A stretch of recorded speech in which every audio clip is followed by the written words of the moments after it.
আসসালামু আলাইকুম প্রিয় দর্শক, অন্য মঞ্চের আলোচনায় আপনাদের সকলকে আমন্ত্রণ জানাচ্ছি। নমস্কার, আমি তরুণ ঘোষ।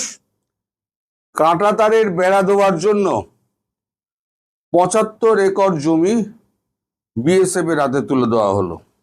একই সঙ্গে অনুপ্রবেশকারীদের ফেরাতে চালু হলো বিধি।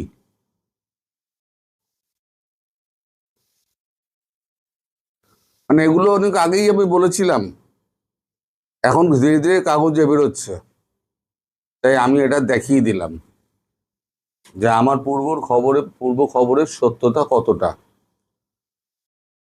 তো যাই হোক, কয়েকজন আমায় লিখেছেন যে আপনি কি খবরের কাগজ পড়ে সাংবাদিকতা করেন? হ্যাঁ, বললাম না ভাই, আমি অনেক আগে এগুলো বলেছি, কিন্তু তখন আপনারা আমায় অনেক নামে দেখিয়ে দিয়েছিলেন। কিন্তু এখন যখন কাগজের সত্যতা বেরোচ্ছে, তখন সেই সত্যতা প্রমাণ করার জন্যই কাগজগুলোকে আমি দেখিয়ে দিই। আমি এই অবৈধ অনুপ্রবেশকারীর যে জন্য বিধি চালু হচ্ছে সেটাও বলেছিলাম। কাঁটাতারের বেড়া দেওয়ার জন্য জমি দেওয়া হবে, বিএসএফ এর ডিজিকে ডেকে পাঠানো হয়েছে, সেটাও বলেছিলাম। এই দুদিন আগের ভিডিওতেই বলেছিলাম, নবান্নে ডাকা হয়েছে। তা আমি যেগুলো বলি একটু আগে বলি, পরে কাগজে বেরোয়। এই যে আমি বলছি ডিসেম্বরের মধ্যে শেখ হাসিনা ফিরবেন, এখন শেখ হাসিনা হঠাৎ করে এরকম কাগজে ইন্টারভিউ দিচ্ছেন কেন? আরো একটা খবর আপনাদের দিয়ে রেখে দিই, আগাম মনে করে রাখবেন, আমি আগাম দিচ্ছি আপনাদের। সেটা হচ্ছে বাংলাদেশ সংলগ্ন সমস্ত ভারতের আকাশপথ কিছুদিনের মধ্যে বন্ধ হয়ে যাবে। এটা কাঁটাতারের বেড়াটা কমপ্লিট হওয়া অবধি অপেক্ষা করবে, তারপরেতে এটিকে বন্ধ করে দেওয়া হবে। আগে নিজেদের প্রস্তুতিটা, ঘরের প্রস্তুতি শেষ করা হচ্ছে, তারপর যা হয় হবে। কি হবে তা আমি এখন বলতে পারবো না, আগাম আমি বলতে পারবো না, তবে কিছু একটা হবে, নইলে এত প্রস্তুতি কেন? এখন অনেকে আমায় লিখেছেন যে আকাশপথ বন্ধ হলে আপনাদের অসুবিধা হবে। আমাদের অসুবিধা একটাই, সেটা হচ্ছে ত্রিপুরা যাওয়া। এখন খবরটা পেলাম কি করে? এই উড়ো খবরটা আমার কাছে দুদিন ধরে ঘুরে বেড়াচ্ছিল। কালকে আমি ডিরেক্টর জেনারেল অফ সিভিল এভিয়েশনে এক বন্ধুকে ফোন করেছিলাম। তিনি আমাকে গাঁই গুঁই করে বললেন যে হ্যাঁ, এরম একটা জিনিস হতে পারে, তার ইঙ্গিত পাওয়া যাচ্ছে না। কিরাম ইঙ্গিত? না, যে সমস্ত রুটগুলো আছে, যারা ওই রুটে কলকাতা টু ত্রিপুরা চালায়, সেই সমস্ত এয়ারলাইন্সগুলোকে জানিয়ে দেওয়া হয়েছে যে আপনারা রুট পরিবর্তন করে অসম হয়ে আপনারা ত্রিপুরা পৌঁছান, যথাশীঘ্র সম্ভব আপনারা রুট পরিবর্তন করুন। একই জিনিস ডিজিসিএ কে বলা হয়েছে। এখন ডিজিসিএ এর কাজ হচ্ছে, আর এয়ারলাইন্সের কাজ হচ্ছে, এয়ারলাইন্স কোম্পানিগুলোর কাজ হচ্ছে, ডিজিসিএ এর কাজ হচ্ছে রুটকে পরিবর্তন করা। ওখানে অনেকগুলো প্লেন যাওয়া আসা করে, তার মধ্যে আবার একটা রুট এবং উচ্চতা খুঁজে বার করা। সব কটা কিন্তু আসাম কিন্তু যায়, আমাদের প্লেনগুলো সব কিন্তু হিমালয়ের পাশ দিয়ে। আপনি যদি বাঁদিকে বসেন আসামের প্লেনে, বাঁদিকে বসলে আপনি এভারেস্টের চূড়ো দেখতে পাবেন। তার ওই দিক দিয়ে গিয়ে আপনার ডান দিকে শিলচর হয়ে আসাম ঢুকে যায়। এখন সেই পথেই ত্রিপুরা যাবে। এর জন্য কি হবে? সময়ের একটা ব্যাপার আছে, ভাড়ার একটা ব্যাপার আছে, নতুন টাইম শিডিউল তৈরি করতে হবে, সব কটা বিমান কর্তৃপক্ষকে জানাতে হবে। তারা আগাম প্রস্তুতি নিয়ে এইবারেতে ভাড়া ঠিক করে তাদের ওয়েবসাইট সমস্ত চেঞ্জ হবে, টিকিটের দাম পরিবর্তন হবে। এ একটা বিরাট ব্যাপার, তাই আগে থেকে এগুলোকে জানিয়ে দেওয়া হয়েছে। এখন তার থেকে আমার মনে হলো হঠাৎ কাঁটাতারের বেড়া, তারপরেতে জমি ৭৫ একর জমি দেওয়া, অনুপ্রবেশ বিধি চালু করা, এবং খুব শীঘ্রই এনআরসিও চালু হবে। অনেক আগে বলে রেখে দিয়েছি, আজকে আবার বলে দিলাম। তো এরপরে যেটা হবে আন্দাজ করতে পারছি আমি, এবং আমার আন্দাজ সঠিকভাবে প্রমাণিত হবে যে আপনাদের এয়ার রুটটা বন্ধ হয়ে যাচ্ছে। অর্থাৎ জলে, স্থলে, অন্তরিক্ষে বাংলাদেশকে বেঁধে দেওয়া হলো, জমি দিয়ে বেঁধে দেওয়া হলো, আকাশপথে বেঁধে দেওয়া হলো। আর এদিকে আপনাদের ওই আমেরিকার নৌবহর আসার আগে শোনা যাচ্ছে যে আমাদের একটা যুদ্ধ জাহাজ সমুদ্র সীমার কাছাকাছি থাকবে, রওনা দিয়েছে। বিক্রম বা ত্রিশূল কিছু একটা হবে, যুদ্ধ জাহাজ, এবং দুটো আপনার নিউক্লিয়ার সাবমেরিন ওই দিকে রওনা দিয়েছে, চট্টগ্রাম বিমানবন্দরের ওদিকে। অতএব জলে, স্থলে, অন্তরিক্ষে বাংলাদেশকে বেঁধে ফেলার একটা পরিকল্পনা ভারত করে ফেলেছে, যাতে কোনো দিক দিয়ে কেউ না পালাতে পারে। তারপর কি হবে সে তো ভগবানই জানে, সে তার আমি বলতে পারবো না। তবে এই ঘটনাটি যে ঘটতে যাচ্ছে সেটা আজকে আমি বলে রেখে দিলাম। পরে আবার বলবেন না কাগজে বেরিয়েছে আপনি আবার দেখাচ্ছেন, তার মানে কি আপনি কাগজ পড়ে খবর করেন?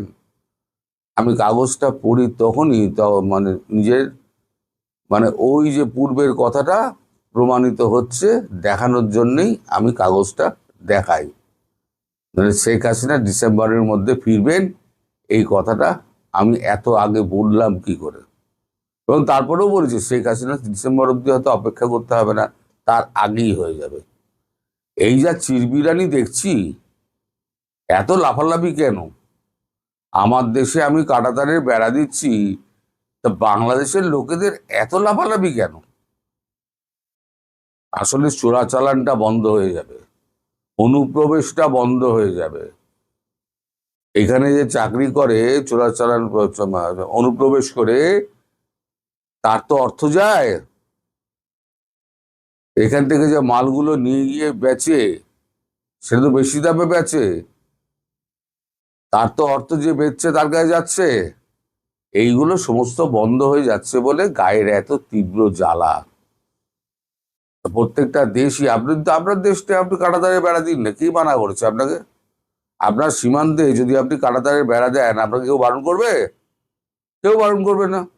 আপনার জমিতে পাঁচিল দিয়ে আপনি দিতেই পারেন, ভারতও দিচ্ছে। তা আপনার চিরবিরানি হচ্ছে কেন? সবসময় যা হচ্ছে ভারতের, এই যে আমেরিকাতে 5টা মুসলিম যুবককে মসজিদের মধ্যে ঢুকে গুলি করে মেরে দিল। ওই আপনাদের তো একটা কথাও তো বললেন না আপনারা। আমেরিকার প্রভুত্ব, একজন তো কোরআনকে রাস্তার উপরে জ্বালিয়ে লাথি মেরে ছুঁড়ে ফেলে দিল, আপনারা তো একটা কথা বললেন না। এইটা যদি ভারতবর্ষে কোনো মন্দির বা মসজিদের সামনে হতো, তাহলে এতক্ষণে সব গাজওয়াতুল হিন্দের একেবারে মানে স্লোগানে ভরে যেত, আর ভারত দখলের জন্য সব চিন্তা আরম্ভ হয়ে যেত। কি করে ভারত দখল করবে? ওই ল্যাংড়া পায়ে এখন মমতা দিত নেই, আর তো ভারত দখলের স্লোগান তো আর হবে না।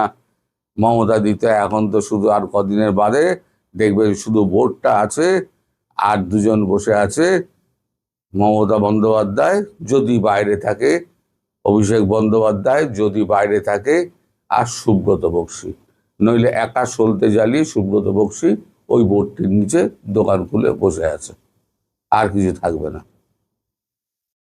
সুতরাং আপনাদের যত স্বপ্ন ছিল সব স্বপ্ন ভঙ্গ হয়েছে বলে আপনাদের এত চিরবিরিনি হচ্ছে। আসল স্বপ্ন ভঙ্গ হবে কিন্তু কদিন বাদে। কদিন বাদে বুঝবেন কত ধানে কত চাল।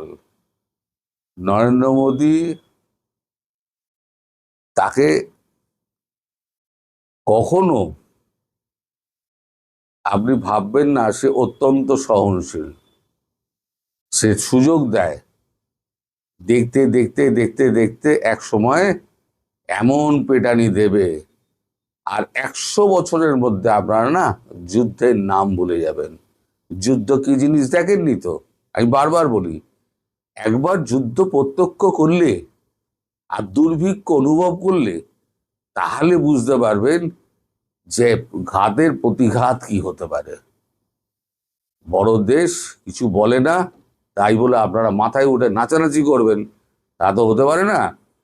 সুতরাং এই যারা বৈষম্য বিরোধী আছে, যারা বিএনপি আছে, যারা এনসিপি আছে, তাদের কাছে আমার স্বনির্বন্ধ অনুরোধ, ভাই এখন থেকে চেপে যা, না হলে পরে ভবিষ্যতে অনেক অসুবিধা আছে। আর আকাশপথটা বন্ধ হয়ে গেলে পুরো একেবারে যাওয়া আসার 12টা বেজে গেল। সবাই ভালো থাকবেন, সুস্থ থাকবেন। আমি সেটা পজিটিভ দেখি এবং এটাই সত্য হবে, তো কোনো সন্দেহ নেই। শেখ হাসিনা তো অবশ্যই ফিরবেন, কেউ ঠেকাইতে পারবে না। যেতটুকু সম্ভাবনা ছিল, আপনি কি জানেন শুধু হামের টিকার অভাবে যে শিশুরা মারা যাওয়ার পরে শেখ হাসিনা যে ক্রাইসিস ম্যানেজার ছিলেন তার সমালোচকরাও এখন বলতেছে। আমরা বলতেছি না, আমরা তো আমাদের তো শেখ হাসিনার দোসর, আওয়ামী লীগের দোসর, ভারতের দালাল, রয়ের দালাল, নরেন্দ্র মোদী দোসর বলে আমাদের কথা বাদ দেন, মানে আমার কথা বাদ দেন। আমি আমি শুধু আমি যে নিজে ফোন করে কথা বলি সাধারণ মানুষের সাথে তা না, হতে পারে আমার সাথে কথা বলার সময় কেউ কেউ হয়তো আমাকে আমাকে নেগেটিভ বেশি বলতে পারে অথবা পজিটিভ বেশি বলতে পারে। তার জন্য আমি কি আমার কৌশলটা বলি আপনাকে। যেমন ধরেন, এটা আমি কোনো নেতার বেলায় করি না, সাধারণ পাবলিকের বেলায় করি। ধরেন আপনার এলাকার একজন নাম্বার নিয়ে আমি নিয়ে বলি যে তুমি তোমার এলাকার চায়ের দোকানে যাবা, গিয়ে একটু শেখ হাসিনার কথা উঠাবা, আর তোমার অডিওটা একটু কোনো ব্যক্তিকে হেয় বা উপরে ওঠানো নিচে নামানোর শত্রুতা বসত না, তোমার অডিওটা শুধু আমাকে শোনাবা, কি বলে আমি একটু শুনতে চাই। এবং তুমি কোনো কমেন্টস করবে না, শুধু তোলবা শেখ হাসিনার কথা বা আওয়ামী লীগের কথা বা বা বামভাইয়ের পোলাদের কথা বা যে কোনো একটা প্রসঙ্গ বলে দেয় যে কথাটা তোলো। জাস্ট সে মোবাইলটা অন রাখে, আমি অডিওতে শুনি মানুষ কি কি বলতেছে। আশ্চর্য হয়ে যায় মানুষ। আমার এই কৌশলটা যে কেউ প্রয়োগ করে দেখতে পারেন। আমি আমার ভাবির পোলাদের বলবো, বাবা তোমরাও একটু শুনে তোমাদের কি সুন্দর মাশাআল্লাহ গালি গালাজ করে, মানে এগুলো ভাষায় প্রকাশ করার মতো না। আমার ভাবির পোলাদের এত সুন্দর সুন্দর গালি দেয়। সবচেয়ে মজার বিষয়, বাংলাদেশের মানুষ এখানে এদেরকে ভাবির পোলা বলে গালি দেয়। এটা মানে এর জন্য আমার ভালো লাগে যে মার্কেট পেয়ে গেছে ভালো। এখন মানুষের বিশ্রী গালি দেয় না, ভাবির পোলা গালি দেয়, মানে বিশ্রীর বদলে ভাবির পোলা গালি। তো সেইখানে আমরা দেখেছি হামের টিকার প্রসঙ্গের ব্যাপারে মানুষের চিন্তা চেতনা টোটালি শেখ হাসিনামুখী হয়েছে। আওয়ামী লীগ শব্দটা কম উচ্চারণ করে, মানে বলে যে শেখ হাসিনা থাকলে আজকে দেশে এই অবস্থা হইতো না, এইভাবে বলে। শেরপুর, জামালপুর, ময়মনসিংহ, বিশেষ করে আমার অঞ্চলের মাইন্ডসেট আমি বুঝি। আমি তাদের সম্পর্কে বৃহত্তর ময়মনসিংহ বিভাগে, যদিও টাঙ্গাইল এখন ঢাকার মধ্যে চলে গেছে, টাঙ্গাইলেরও আমি কথা শুনেছি এরা কে কি বলে। ইভেন আমি বিএনপি অধ্যুষিত বিএনপির ভিতরে বসে থাকে তাদের বলি তোমরা একটু আলোচনা করো, তোমরা একটু শুধু কথাটা তুলে দাও, দোকানে কি বলে বা বাস স্ট্যান্ডে কি বলে বা একটু চা খাচ্ছে এক জায়গায় কি আলোচনা করে, এগুলো একটু শোনাও। আমি শুনি, বিস্মিত হয়ে যাই। এই হামের শিশু মৃত্যুর ঘটনার পরে আপনি বিশ্বাস করেন জুলাই সন্ত্রাসীদের কি বিচার হতো কি হতো না সেটা তো ভবিষ্যৎ নির্ভর করবে, হবে কি হবে না। এই হামের টিকার অভাবে শিশুর মৃত্যুর কারণে একটা উপদেষ্টা জানে বাঁচতে পারবে না, একটা উপদেষ্টা এই দেশ থেকে চলে যেতে ভাগতে পারবে না। সেটা পদত্যাগকারী উপদেষ্টা হোক আর সইরা যাওয়া হোক আর থাকা হোক, এবং একটা ভাবির বলা এই দেশের মানুষের মায়েদের কাছ থেকে তারা রক্ষা পাবে না। এই শিশুর যে সমস্ত মায়েরা বাবারা ভুক্তভোগী, কেউ তাদের ছাড়বে না। আওয়ামী লীগের কথা বাদ দেন, এরাই ছাড়বে না। শুধুমাত্র সেনাবাহিনী আছে বলে, নইলে তো এখনই ধরে ফেলতো। আপনি কি ভেবেছেন এই যে হাজার হাজার শিশু মারা গেল, মানে শাপলা চত্বরের রাইতের আধারে মারা গেল, ওগুলো মানুষ চোখে দেখে ওটা কোনো হত্যা হয়ে যায়। কিন্তু এই যে শিশু যে মারা যাচ্ছে শিশুরা, আপনি দেখেছেন কোনো বিএনপির কোনো নেতা বা তারেক রহমান কোনো শিশুকে দেখতে গেছে? যায়নি। তো শেখ হাসিনার কথা মানুষের কেন মনে পড়বে না আমাকে বলেন, কেন মনে পড়বে না? আর আসিফ সারের কথা যেটা বললেন, তো একটা টোটালি বাটপার। শেখ হাসিনা যখন ক্ষমতায় ছিল, আওয়ামী লীগ ক্ষমতায় ছিল, তখন এক ধরনের কথা বলে, তখন অসমাপ্ত আত্মজীবনী তার জন্য কোরআন হাদিস হয়ে যায়। এরকম আমি নিজে এই অসমাপ্ত আত্মজীবনী বিক্রি করতাম বঙ্গবন্ধুর বই গাড়িতে। আমি এরকম তেল মারা বক্তব্য কোনোদিন পোস্টে লিখি নাই। আসিফ সার যেভাবে বঙ্গবন্ধুর অসমাপ্ত আত্মজীবনী নিয়ে তেল মেরেছেন, আর যে এখন যেটা দেখালেন, এই বক্তব্য শুনে তো বুঝাই যায় না, মনে হয় যে সে আওয়ামী লীগের কোনো নেতা মন্ত্রী এমপি ছিল, এরকম ভাব। এই কথাগুলো তো মনে হয় আপনিও বলেন নাই, আমি তো বলি নাই। আওয়ামী লীগের নেতা এরকম ভাবে বলে না, যে সুন্দর করে বললো। আবার সেই ব্যক্তিটি আবার দেখেন 180 ডিগ্রি উল্টে এখন কি বলতেছে, মানে এটা কত বড় বাটপার, কত বড় পাটপার। আর হবে, এটাই স্বাভাবিক। বঙ্গবন্ধুর পাশের আমরা ছবি দেখি, সেটা শিশু হোক বড় হোক ছোট হোক বয়স্ক হোক, বঙ্গবন্ধুর কন্যার পাশের থাকা ছবি তোলা লোকগুলোই তো দেখতেছি তাদের ভাষা উল্টে গেছে। আরে আসিফ সারের মতো বাটপারের কথা আর কি বলবো। তবে জনগণ আয়াল্লাহ খালেদ বলে যে তাকে ধরবে ওয়াপের মতো, আসিফ স্যার কোথাও যাইতে পারবে না। জনগণ ওয়াপ বুঝেন কিনা জানি না, আমাদের এলাকায় একটা ওয়াপ বলতে একটা শব্দ আছে, যে ঠিক আছে সেই ওয়াপের মতো গিয়ে ধরবে মুরগি, যে বিড়ালের মতোই দেখতে একটু বড় হয়, মুরগি টুরগি নিয়ে চলে যায় আর কি। ঠিক আছে, আমাদের অঞ্চলে ওটাকে বলে ওয়াপ, জঙ্গলে থাকে। একের যে যাকে ধরবে সে ধরবে, ছেড়ে যেতে হয়। তাই বাংলাদেশের মানুষজন তো ওয়াপের মতো গিয়ে, আমাদের জানবো লোক বুঝে পেয়েছে ওয়াপ কি, এটা প্রাণী যে রাতের বেলা মুরগি চুরি করে খায়। ঠিক আছে, ছোট ছাগলের বাচ্চা নিয়ে যাবে, ভেড়ার বাচ্চা নিয়ে যাবে, ওগুলো এই ধরনের একটা প্রাণী আছে। ওইরকম পাবলিক ওয়াপের মতো ওকে সন্ধ্যার পরে ধরবে, সন্ধ্যা না হলে দিনের বেলায় ধরবে আসিফ সারকে, বদযাত্রাকে পাবলিক ধরবে, কেউ কেউ রেহাই পাবে না। বাংলাদেশে এটা বহু আগেই বলেছি, আমার ভাবির পোলাদের উদ্দেশ্য করে বলেছিলাম যে বাংলাদেশে কোন দড়িটা শেখ হাসিনার গলায় কে ঝুলাবে, কোন দড়ি পয়দা হয়েছে, কোন জল্লাদ শেখ হাসিনার। শুনেন, আপনি সামরিক বাহিনী এসে গুলি করে দিয়েছে বঙ্গবন্ধুকে, সেটা আলাদা বিষয়। বঙ্গবন্ধুকে ফাঁসি দেওয়ার মতো ক্ষমতা ছোটবেলায় ওয়াপে আমার অনেক কবুতর নিয়ে গেছে। হ্যাঁ রাইট, ও ভুলে গেছি, অনেক কবুতর, সে কবুতর নিয়ে যায়, ঠিকই, ঠিক আছে, ঠিক আছে, ধন্যবাদ। শুনেন, বঙ্গবন্ধুর কন্যা যদি কালকে হেঁটেও চলে আসে বাংলাদেশে, কলকাতা যশোর রোড দিয়ে, আমি চ্যালেঞ্জ করলাম, কারণ মায়ের পুত্রের ক্ষমতায় নাই তাকে ফাঁসির দড়িতে ঝোলায়। কোন জেলখানা এত সস্তা?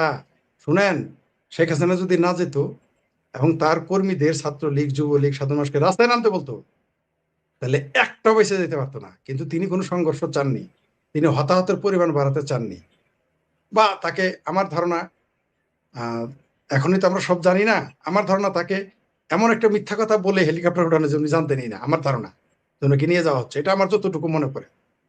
আপনি নিশ্চিত থাকেন, শেখ হাসিনা আসলে, এখন যদি আসে, যদি বলে আমি যশোর রোড থেকে আসতেছি, কারণ মায়ের পুত্রের ক্ষমতায় নাই, সাথে সাথে সেনাবাহিনী আগে, এইবার আর ওয়াকারকে তো বিশ্বাস করবে না।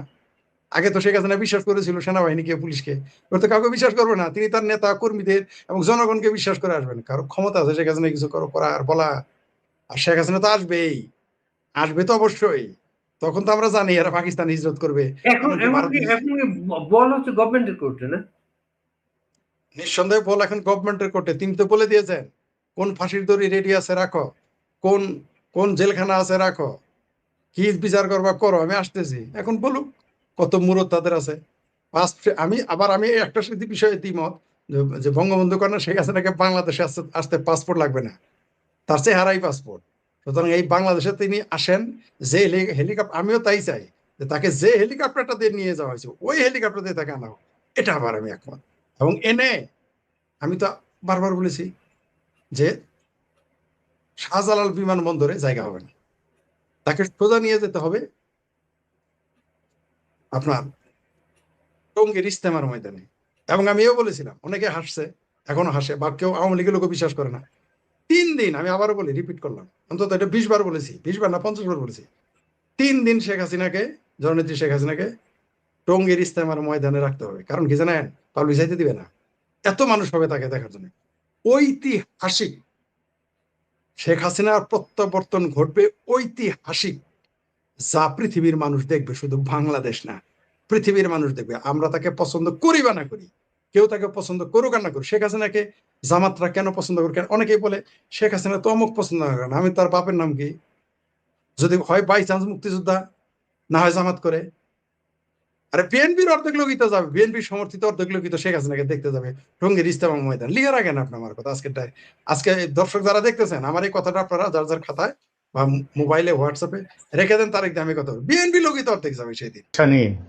ভারত বাংলাদেশের মূলধারার সংবাদ মাধ্যমগুলি, সোশ্যাল মিডিয়া, সর্বত্র একটা গুঞ্জন বা জল্পনা বা খবর এখন খুব প্রবলভাবে দাপিয়ে বেড়াচ্ছে। খবরটি হলো, বিতাড়িত প্রধানমন্ত্রী আগামী 6 মাসের মধ্যে, মানে June, July, August, September, October, November, তো অক্টোবর নভেম্বর মাসের মধ্যে তিনি দেশে ফিরছেন। এই সংবাদে কেউ খুশি, কেউ ভীত, কেউ খুব আনন্দিত, কেউ ভীষণ চিন্তিত।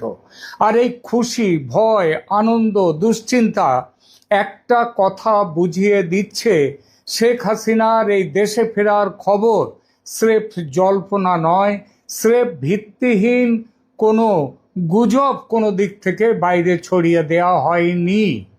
এমনটা ঘটার যথেষ্ট সম্ভাবনা আছে, অর্থাৎ তার দেশে ফেরার সম্ভাবনা প্রবল। রাজনীতিতে কোনো কিছু হঠাৎ ঘটে না, সব কিছুর মধ্যে একটা প্রক্রিয়া থাকে, যে প্রক্রিয়া সবসময় সাদা চোখে দেখা যায় না। দেখা যায় না মানে যে তার কোনো অস্তিত্ব নয় তা কিন্তু নয়। 2024-এর 4 আগস্ট রাতেও শেখ হাসিনা জানতেন না যে পরদিন 5 আগস্ট তাকে প্রাণ বাঁচাতে ভারতে আশ্রয় নিতে হবে। এটা শুধু তিনি যে ভাবেননি তা নয়, বাংলাদেশের কয়টা মানুষ জানতো সে ঘটনা, যে 5 তারিখ দুপুর শেষ হওয়ার আগেই তাকে চলে আসতে হবে। খুব কম সংখ্যক মানুষ যারা হাসিনার পতন ঘটাবার ষড়যন্ত্রে যুক্ত ছিল, কেবল তারাই জানতো, মানে সেনাবাহিনীর এবং যে দেশি বিদেশি রাষ্ট্রদূতরা, দেশি বিদেশি রাজনীতিবিদরা, তারা জানতেন। বাংলাদেশের বর্তমান রাজনীতিতে তাই এই মুহূর্তে শেখ হাসিনার দেশে ফেরার সম্ভাবনা সবচেয়ে আলোচিত প্রসঙ্গ এবং প্রশ্ন বটে যে শেখ হাসিনা ফিরছেন। তিনি কি সত্যিই ফিরছেন? একসময় যাকে মনে করা হয়েছিল রাজনৈতিকভাবে শেষ, নির্বাসিত, বিচ্ছিন্ন, আজ তাকে ঘিরে আবার কেন এত আলোচনা? কেন ভারতীয় মিডিয়ায় তার ফিরে আসা নিয়ে ধারাবাহিক বার্তা দেয়া শুরু হয়েছে আনন্দবাজার, হিন্দু, সমস্ত কাগজে? কেন বিএনপি সরকারের তথ্য ও সম্প্রচার বিষয়ক উপদেষ্টা জাহেদুর রহমান 2 দিন আগেও বলেছেন দেশে ফিরলে শেখ হাসিনা পুনর্বিচার